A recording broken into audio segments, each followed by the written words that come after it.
Nous avons hâte de dire Amen à la prophétie.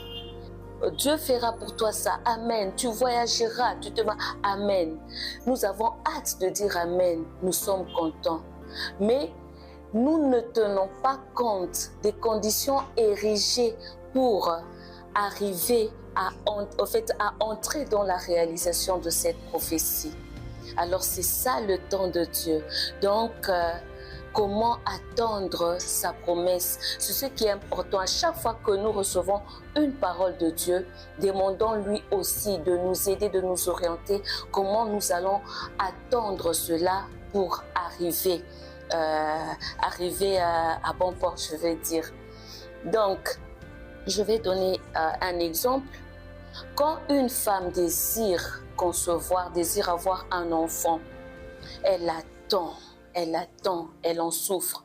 Une fois qu'elle conçoit, qu'elle constate qu'elle est enceinte, c'est une immense joie.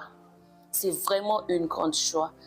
Et pendant qu'elle est dans la joie, elle est aussi consciente que pour arriver à prendre son enfant dans ses bras, il faudrait qu'elle traverse un moment qui n'est pas du tout facile. Ce n'est pas du jour au lendemain. Elle aura 9 mois en train d'attendre. Maintenant, pendant ces 9 mois, il y a tant de choses qui arrivent. Je suis une mère, je sais de quoi je parle. Donc, il y a tant de choses qui arrivent, beaucoup de choses. Donc, c'est tant de sacrifices qu'une mère est en train de... Elle subit beaucoup de choses. Mais elle tient bon, elle tient le coup. Elle gère toutes les situations qu'elle traverse. Pourquoi?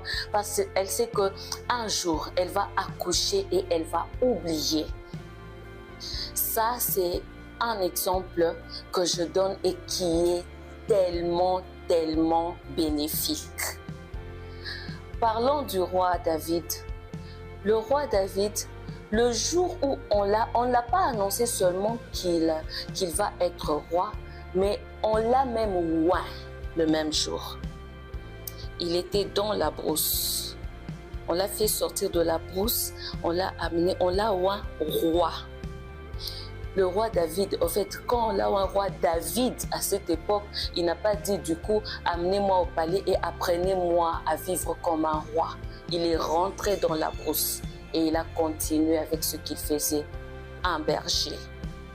Mais comme il attendait son temps, le temps de Dieu, le meilleur pour lui, Dieu a tout planifié.